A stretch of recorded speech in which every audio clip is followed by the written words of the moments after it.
E sobre o caso confirmado da varíola dos macacos aqui no Brasil, assunto que já trouxemos, uma informação que trouxemos há pouco aqui no Jornal Jovem Pan, nós vamos conversar agora com o secretário estadual da Saúde de São Paulo, Dr. Jean Gorenstein. Secretário, boa noite, obrigado pela presença. Boa noite, Vitor, boa noite, Karine, e a todos os telespectadores, assinantes e ouvintes da Jovem Pan News. Secretário, qual o grau de preocupação em relação a isso? Já era esperado um primeiro caso e agora, como é que as autoridades estão vendo isso? Há a possibilidade de um surto em larga escala ou não? Como é que o senhor está analisando esse cenário daqui para frente? Nós, obviamente, vivemos num mundo globalizado. Natural que em todo o mundo hoje existem 29 países com quase 900 pacientes positivados para a varíola do macaco e todos eles oriundos de países, especialmente da África.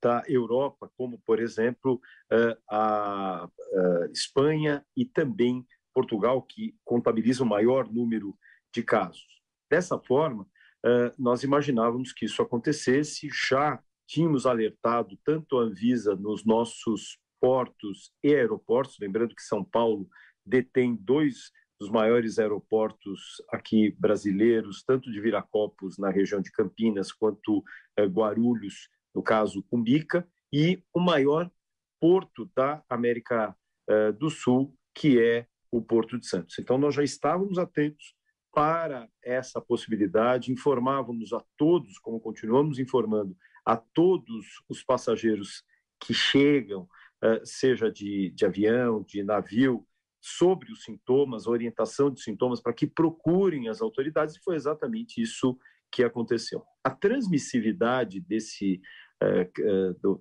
vírus, ele é muito diferente do que nós observamos na Covid. Ele tem uma baixa transmissividade global, ou seja, de grandes montantes de pessoas, porém, ele tem uma alta infectividade quando nós olhamos do ponto de vista de contato. O contato das lesões tem um grande número de vírus, por isso passa a ser impactante, e através de gotículas de saliva. Portanto, a contaminação ocorre para pessoas muito próximas, diferente do que acontece na Covid, em que, frente ao fato de você ter o que nós chamamos de aerosóis, que são exatamente partículas que são muito menores e ficam em suspensão no ar, você consegue longas distâncias e contaminar mais pessoas.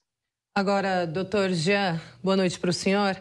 A gente mal saiu, da pandemia da Covid, porque a gente vê que o número de casos voltou a aumentar, apesar do número de mortes não, graças a Deus. Mas aí já me vem essa varíola dos macacos que a gente desconhece, nunca tinha ouvido falar. É lógico que a gente fica preocupado. O senhor está dizendo que a transmissão dela é menor que a da Covid, mas e a gravidade, doutor? A gente sabe que, por enquanto, não houve mortes, mas ela é grave? É motivo de se provocar alarde, como foi com a pandemia de Covid, ou não? Mantendo ali a manutenção, a vigilância dos casos e isolando os casos já são medidas suficientes para isolar a doença? Sem dúvida alguma, o que nós temos é a necessidade de identificar quem são os portadores da doença, promover o seu isolamento e a quarentena de todas as pessoas no seu entorno, aqueles contactantes, aquelas pessoas que tenham feito contato mais próximo nos últimos 7 dias. Dos quase 900 pacientes de todo o mundo, geralmente são pacientes jovens, saudáveis, as manifestações elas são muito leves, são dores no corpo, dores nas juntas, febre e o surgimento no 3º ou 5º dia de lesões, que são lesões muito características para a varíola dos macacos. A grande questão é que, eventualmente, ela pode encontrar um paciente que já tenha algum problema de saúde, tem algum problema na sua imunidade, e aí sim poderá evoluir de uma forma mais grave, eventualmente até fatal. Mas isso não é a frequência maior, tanto é que os casos que nós temos agora são pessoas que estão muito bem, clinicamente muito bem, inclusive o paciente em questão, encontra-se internado na instituição hospitalar exatamente para facilitar toda a demanda relacionada a diagnósticos, a procedimentos que foram realizados para a elucidação diagnóstica, mas, encontra-se, felizmente, muito bem. Secretário, a pergunta agora é da Cristina Gremel. Secretário, boa noite. O senhor falou aí que não tem, aparentemente, tanta gravidade esses casos, mas fato é que essa doença, embora a gente não tivesse ouvido falar dela nos últimos tempos, ela não é nova. Ela já foi registrada em outros países, em outros momentos e anos passados aí. Existem registros de casos de morte e de transmissibilidade aumentando conforme aumenta o contato com as pessoas ou não? Cris, a tua pergunta é bastante interessante. Primeiro, que nós temos realmente áreas endêmicas da África que são precursoras, sim, de pessoas que ali residem e eventualmente viajam da África para a Europa, acabam entrando em contato com as pessoas e aí passou-se a ter uma forma de transmissão. Como disse, nós não temos relatos em outros locais nessa nova vertente de mortalidade, mostrando que é o mesmo vírus. Não teve modificação genética, uma aparente modificação na sua apresentação clínica com mais gravidade. Portanto, ela continua sendo uma doença mais leve, mas é óbvio que, como disse, ela pode encontrar alguém, eventualmente, com algum problema de saúde ou de imunidade, que pode, sim, infelizmente, evoluir de uma forma grave e fatal. Secretário, pergunta agora de Alfredo Scaff. Secretário, boa noite. Eu gostaria de saber, secretário, se essa varíola, ela também é sexualmente transmissível, é uma das formas de transmissão, e qual é o tratamento para quem está doente?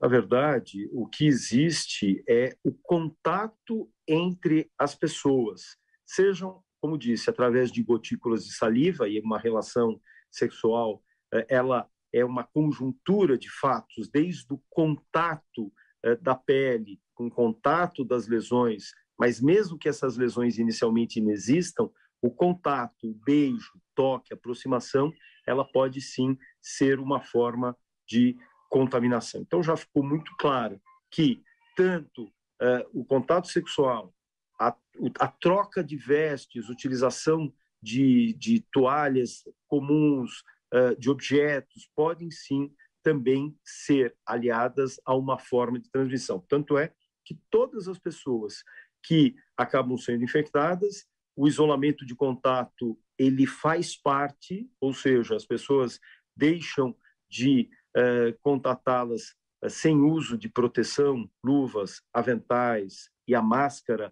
podendo ser inclusive a máscara cirúrgica, uma vez que são as gotículas que são as transmissoras, e, ao mesmo tempo, essa situação relacionada ao não compartilhamento também de materiais e vestes.